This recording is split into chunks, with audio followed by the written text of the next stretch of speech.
that kid can play. He built like a football player. He's a strong safety. He's 6'3", 220. In all the years I have watched James Harden, a revolutionary, game-changing offensive player, I have never seen anybody defend him better than Lou Dort defends him. I believe they have played against each other pickup games at Arizona State off-season because obviously they both went there. Right. And there's something about this kid where he beats him to the spot every time. James Harden can't get past him. Right. James Harden can get past anybody. Obviously, with the threat of the step-back three, he puts you on skates and he beats you right-handed or left-handed to the basket.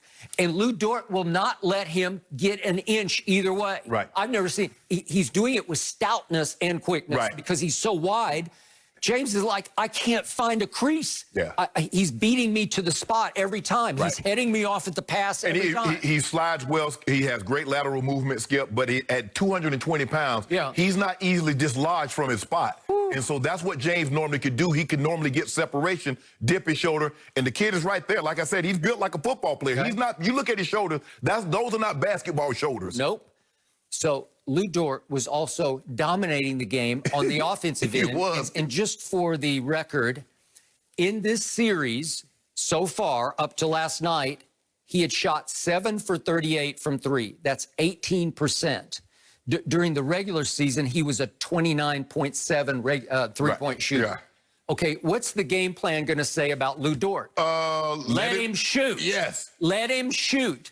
And Lou Dort has the highest arc of any three-point shooter in the league. He just launches these moon balls. And last night, who knew? It's going in or he's missing by a mile. He could miss them by a mile. But they started to rain from heaven right through the hoop. He makes 6 three-point shots and scores 30 points. How often is Oklahoma City going to be able to trust and depend that? Nothing. You're never going to get that again. There's only been two, before Lou Dort, there's only been 2 guys, 21 or younger, to score 30 points in a Game 7. You might have heard of them. One is Kobe Bryant, the other is LeBron James. Lou Dort is in that company now, Skip. That's going to be a trivia question one day. Have mercy. So he is the reason they're afloat. They're in the game. And I told you yesterday, if Oklahoma City can somehow hang in this until the last couple of minutes, I'm figuring Oklahoma City's going to find another way to win. Yes. So let's get to that final possession, and let's look at what James Harden did. Was he pouting? Did he go into his shell on defense? No, he's playing his tail off on defense, even though he can't scratch on offense. Right. He's frustrated and tormented, but now let's see this last play unfold. Here we go. Chris Paul, he's got nowhere to go, and he gives it up to Shai Gilgeous. Almost got it stolen by Russ. And all of a sudden, look at James. He was guarding Steven Adams, and he had to wait until the last split second to leave Steven, because if he leaves him too early, Shai Gilgeous is going to just lob for a dunk. Look at this. James is guarding the center, and at the last second, he bolts sprinter right out of the blocks.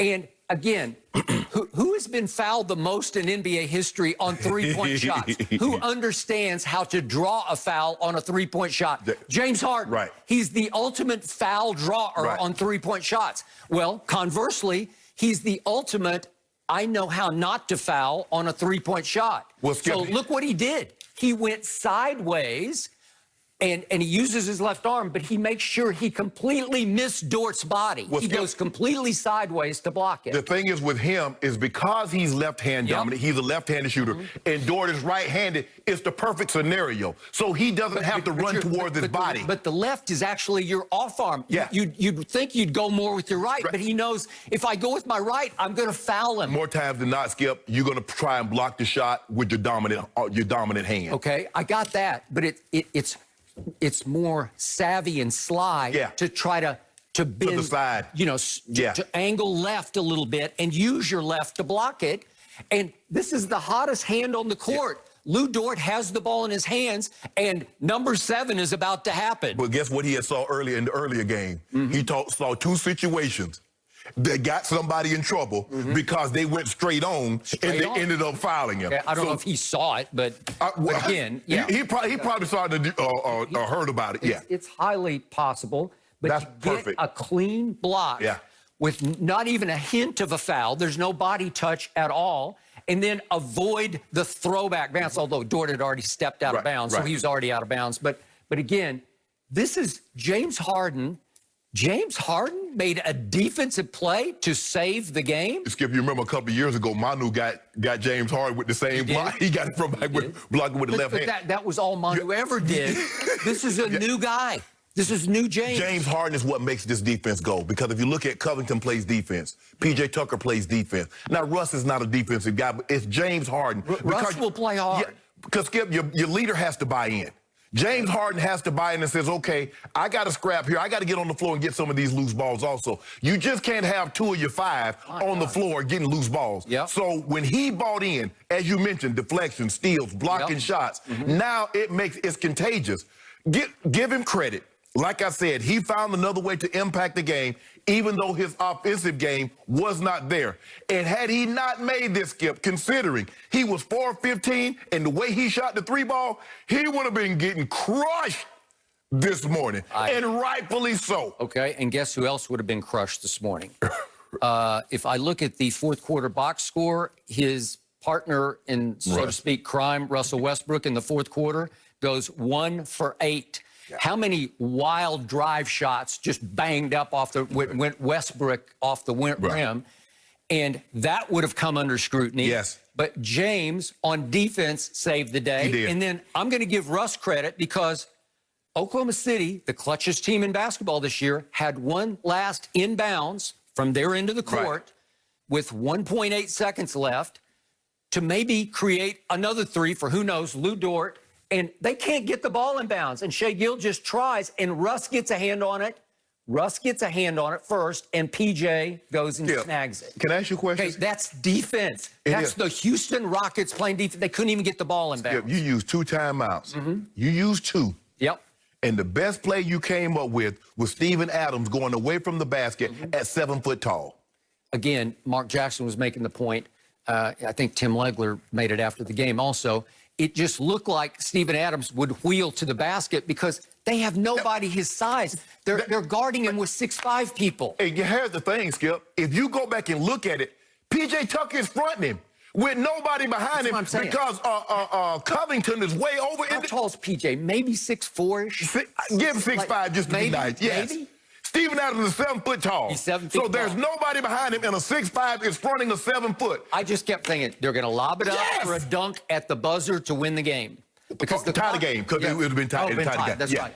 But it again, the clock isn't going to start until he touches the ball. So if you lob it at the rim and he goes and snags it in the air, he has plenty of time. 1.2 seconds, Skip. He can catch it and just turn, because he's right there at the basket. And that's what you come up with after 2 timeouts. You get your 7-footer going away from the basket. That's the only thing you can come up with. Skip, I thought if he's in the game, Steven Adams has got to set better screens than that, or he's of no use. You're not really trying to get him the ball. He's in there because he's a big body and can screen. Those screens were some bull jive.